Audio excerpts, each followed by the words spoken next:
Welcome to Resource PNG. This week, Port Moresby played host to the first ever Papua New Guinea Petroleum and Energy Summit. The event, which brought together participants from the petroleum and energy sectors, was aimed at showcasing Papua New Guinea as an ideal investment destination. Here's a brief look at the summit. About 500 delegates attended day one of PNG's first Petroleum and Energy Summit. Among the high-profile industry players, both producers and customers, included PNG's customer from the Asian region, notably JERA, the largest buyer of LNG in the world from Japan. Prime Minister Peter O'Neill said the country's first major gas development, the PNG LNG project, is one that the government looks at with pride because of its success. Now, on the eve of PNG's second LNG project, Mr. O'Neill said it's the right time to invest with confidence in the sector in the country. The future for the resource sector in Papua New Guinea is bright, and the return of the commodity prices, I believe that it is the right time for investors to invest in this sector. After exporting LNG for over 2 years and with over 280 cargo shipments, the summit committee believed it was fitting to bring the customers and potential investors onshore to see for themselves what PNG has to offer. And I, as the minister responsible, I can assure you for the future of this country, we are set to roll our resources out because of the government's commitment to ensure that the security of investment in this country is secured. Hiroki Sato, Senior Executive Vice President of JERA, the world's largest LNG buyer from Japan, said PNG has the potential to be a major LNG player in the global LNG market. I'm confident Papua New Guinea is one of the most prospective supply sources in the world. We'd like to strengthen or develop the relationship through the LNG business. We'd like to reinforce finance mechanism by JBIC and NEXI to enhance Asian LNG infrastructure. I believe this will benefit PNG Papua New Guinea that sits in the center of the Pacific Ocean. Prime Minister O'Neill said that with the second LNG project, PNG doesn't have to be the biggest, but the best and be consistent. He also said better stakeholder participation in negotiations is essential, especially for landowners. He said downstream processing was also a next step. The first-class international players with high credibility and strategic value placed by companies like JERA on the relationship with Papua New Guinea. This is itself an incredible asset. Now, Papua New Guinea is a 5-6 train market, is a 20-25 million ton LNG market, in my view, as we look towards the future. So, an important global player at the moment is a small but growing player, but the future could be very dramatic for the role of Papua New Guinea can play. So we need to be focused. Focus on reliable buyers, focus on new emerging buyers, discard old style marketing, and focus on the new style, because the LNG markets have changed permanently. On day one of the inaugural PNG Petroleum and Energy Summit, participants were reminded of the importance of providing opportunities for landowners to meaningfully participate in projects. Managing Director of MRDC, Augustine Mano, used the opportunity to highlight the benefits of having landowners empowered through projects, especially given the increase in interest in developing projects within the oil and gas space. Mr. Mano urged those present to take time to understand the complexities of PNG culture and find ways to integrate landowners into the overall planning. The landowner participation in the entire value chain from wellhead to the end use is important. It has to be more radical than a passive 2% participation interest that we are used to. Our new focus is also on active participation in the value chain by owning and managing one or more elements of the chain. That is currently missing, and that is why we need to properly thought out the master plan. It's not a question of higher equity, but also equitable participation and partnership right across the value chain. Mr. Mano's comments come on the back of incidents involving landowners and claims of landowners not being given the attention, especially from government agencies. According to Mr. Mano, issues involving landowners have to be given the priority they deserve to create a win-win situation for all stakeholders in promoting and developing the country's petroleum and energy potential. We've got the resources and demonstrate capacity to take the leap forward. A step in the approach from the past is needed where landowners are considered a problem rather than a partner. They need to be considered as able partners and treated with dignity and respect. Opportunity and empowerment is the key to this partnership rather than narrowing on commercial interests and the cynicism of the past. It needs to be meaningful and make a powerful statement for the future rather than on feed of drips and drabs, and I call the charities of compassion. Thank you very much. With Kumul Petroleum Holdings Limited spearheading the inaugural PNG Petroleum and Energy Summit, the level of attention being given to PNG's potential within the LNG space has increased. And according to KPHL Managing Director Wapu Sonk, the summit has also provided an opportunity for KPHL to meet with a wide range of the country's LNG customers, particularly from the Asia region, among them LNG Japan Corporation. President and CEO of LNG Japan, Norikazu Onishi, was present today to sign an agreement with KPHL Managing Director Wapu Sonk. It is a very strategic and also very critical in Kumul Petroleum taking a step forward in taking part in marketing some of the LNG together with our strategic partner LNG Japan. Under this agreement, KPHL will weigh up the option of entering into a joint venture with LNG Japan to harness the potentials within the spot market. LNG Japan has experience in doing this business, and Kumul Petroleum as a partner in the project, and also as the new national oil company of Papua New Guinea, would like to work together and build on each other's experience. Us as the one that is mandated by government, and also one that has PNG experience.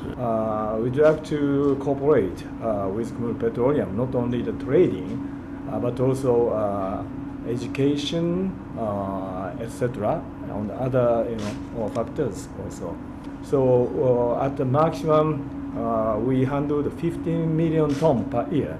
So we accumulated a lot of knowledge of how to handle LNG operations. So we'd like to work and also contribute to Papua New Guinea oil and gas industry from now on. The signing has been hailed as a demonstration of the confidence in the current government in managing the petroleum and energy sector, with Petroleum and Energy Minister Nixon Duban applauding the moves taken by KPHL in securing markets for PNG LNG, particularly within the competitive LNG spot market. LNG Japan is a key player in the market, and for them to allow themselves to be part of Kumul in this very important joint venture arrangement is a confidence in our government and confidence in our resources that we have that can also supply the energy market of the world. And I, on behalf of the government of the Prime Minister, would like to express our gratitude to the delegation who have come. Thank you very much. You're watching Resource PNG. After the break, the opportunities for Papua New Guinea within current low world commodity prices.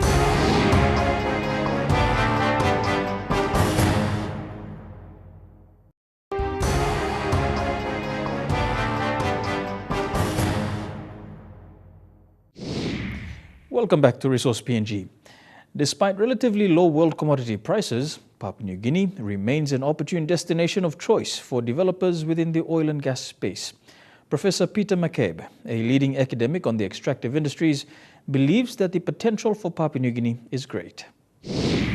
Tonight on the show we have industry expert Mr. Peter McCabe from the University of Adelaide. How are you, sir? Very well, thank you. Welcome to the show. Thank you for your time. We're going to comment straight away. You gave a compelling presentation during the conference. Can you explain briefly, in layman terms, what it all means? Okay, well, thanks, Leanne. Basically, what I talked about was the global oil and gas picture in terms of how things have evolved over time, and tried to reduce misconceptions that many people have about the global oil and gas situation. So, for example, there is a lot of oil and gas left to be developed in the world. We're not running out of the resource. We would perhaps eventually run out of the resource, but that could be hundreds of years away rather than in the next few years. So in terms of developing resources, we have to think about how we compete one resource versus another. I think that was probably the basic message of my talk. Okay, so you mentioned that the resources aren't running out, and it's just up to developing the resources. However, right now in the world, the global commodity prices aren't too appealing to investors, to developers. How will this impact our industry, for the Papua New Guinea industry? Well, we are dealing with a time of low resource prices, and particularly in oil and gas, which is my area of interest. But the question is how long those low prices will last relative to developing the new resources, because it takes time to develop a new resource. The current low oil prices cannot persist forever. Many companies have pulled back on their exploration, and inevitably there will be a shortage of oil and gas within 5 to 10 years time period. So I can't promise a high prices next year, but it's almost certain that in 5 to 10 years we will see significantly higher prices. Now, whether we see prices that are similar to the ones that we experienced the last few years, I'm not sure, because basically those high oil and gas prices of 2010, 2012 were due to the very rapid growth of China and the demand from China. And it was the oil and gas companies were trying to keep pace with that increase in demand, and supply wasn't increasing as fast as demand, and therefore there was a shortage of oil and gas, and the price went up to accommodate that. I think for the future, there is because of the new technologies that have been developed, there's going to be a lot of oil and gas that could make it to market at $60 to $70 a barrel. And so that's probably, particularly from the shale resources of North America, but in other parts of the world as well, such as Argentina, that will be a cap on those prices unless there is a significant geopolitical event. And the world is very unstable these days, so we may see a conflict somewhere that would cause a significant drop in supply from one part of the world. And particularly if that happened in the Middle East, it would be would cause prices to rise quite dramatically. Sure. Okay, so how can industry players, companies involved in oil and gas, mineral resources, how can they adjust to this new reality? Well, I think we all have to work together to collaborate and make sure that the costs are kept down. So there are things that we can do from a geological perspective. I'm a geologist, so we can do our geology better and think how better to risk exploration. Our engineers can perhaps produce the oil and gas that geologists discover at a lower cost by applying some new technologies. But perhaps the most important thing is collaboration. Collaboration between various sectors, between government, between landowners and the communities, the financial sector and the petroleum industry itself. All working together, that saves time, and time is money.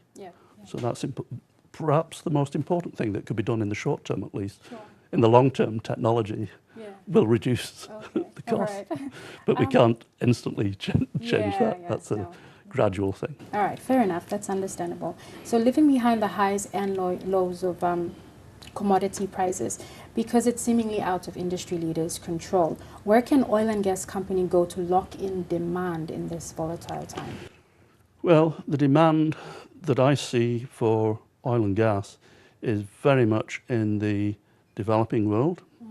If we look at oil and gas, particularly oil consumption in the developed world, in North America, Western Europe, Japan, that's level and has been level for quite a long time, and arguably is now declining, particularly with the development of new technologies such as electric cars. But the developing world is increasing dramatically. We've seen China increase dramatically. I'm sure the economy there has slowed down a bit, but it will continue to increase. But there are many other parts of the developing world where you've got to look at and see which is the next China, if you like. I mean, India is an obvious case, but Indonesia is coming on, and that's right next to PNG, and could be a major market in the future. It's got its own oil and gas resources, but it's got a huge population, and their demand for energy is quite high. Okay, coming as a geologist, can you comment on geothermal energy, because that is a hot topic right now in Papua New Guinea, and the potential for that is massive, as you've heard. So can you comment on that? Well, I don't know that much about the geothermal resources of PNG, but it is an active tectonic area in terms of the mountains being built there. There's volcanoes. So just on a global perspective, that would make it a favourable area for geothermal. There are problems worldwide with geothermal, that it's developed in particular boutique areas like Iceland, parts of California, where the geology is suitable. And I suspect there are certain parts of PNG where that might be the case. Problems that people come up with in other costs and trying to keep it cost competitive. When you drill down into these geothermal areas, there's often a lot of minerals in the water, and those minerals can build up in the pipes and rapidly cause either corrosion or actually clog up the pipes. So there's a need to really understand the waters that the deep groundwaters. I mean, I'm talking about 1 to 2, 3 kilometers down.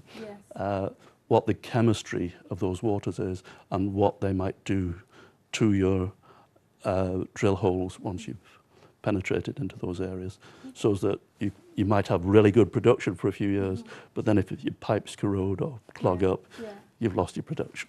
I think PNG has a lot of resources, a lot of undiscovered resources, and I think that it's an exciting area for the future. So you've obviously got some difficult terrains there for doing exploration, which is why it's fairly late in terms of people coming in and doing exploration. But I think in terms of the geology, from what I know, it looks very favourable compared to some other areas. So I wouldn't be surprised to see some quite major discoveries in the future. Okay. Professor McCabe, thank you so much for your time. Thank you very much, Leanne. Up next, a look at oil mill operations in Papua New Guinea.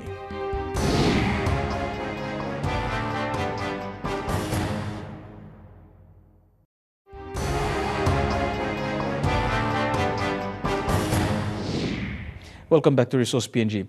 Oilmin provides services to the mining and petroleum sectors in the country. Resource PNG caught up with Oilmin at the recent PNG Mining and Petroleum Investment Conference. My name's Dave Thorne. I work for Oilmin, OM Holdings Limited, based in Papua New Guinea. Myself, Papua New Guinea. The head office is Mount Hagen.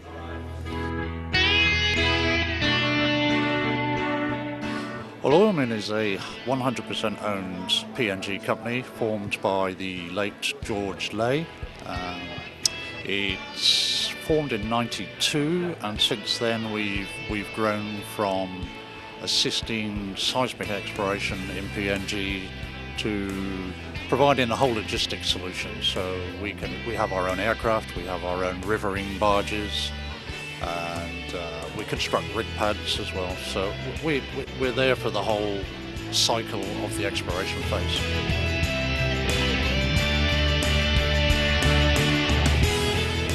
Oh, it's always important to use these conferences as networking with our existing clients, always looking for new clients, and just to show everybody what we do. Yeah, so very important.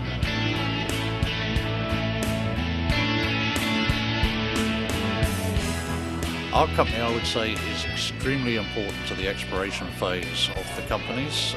We can get there and geologists into the virgin jungle to do initial testing. We then go out and assist with seismic exploration. We build camps, we do the line clearing for the seismic, we manage camps, and then we go through right the way through to rig pad construction.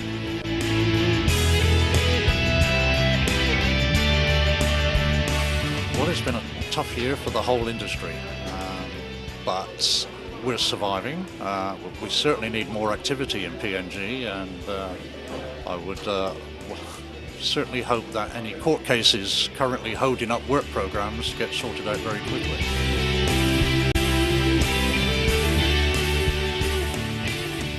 This year we completed the Antelope 7 rig pad for Total, and that well is currently drilling now. So that was a major project, and that was one we're very proud of, yeah. But certainly Oilmin, because we work on projects, we can have as many as a few hundred people working in the field to 2,000 people working in the field. And that's one of our expertises, is the actual recruitment of local labour and skilled labour for those projects.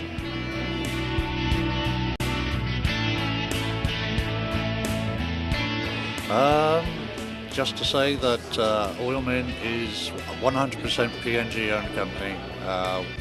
Our key staff are based in PNG, and most of our employees are PNG nationals. So we're not relying on a lot of fly-in, fly-out expats.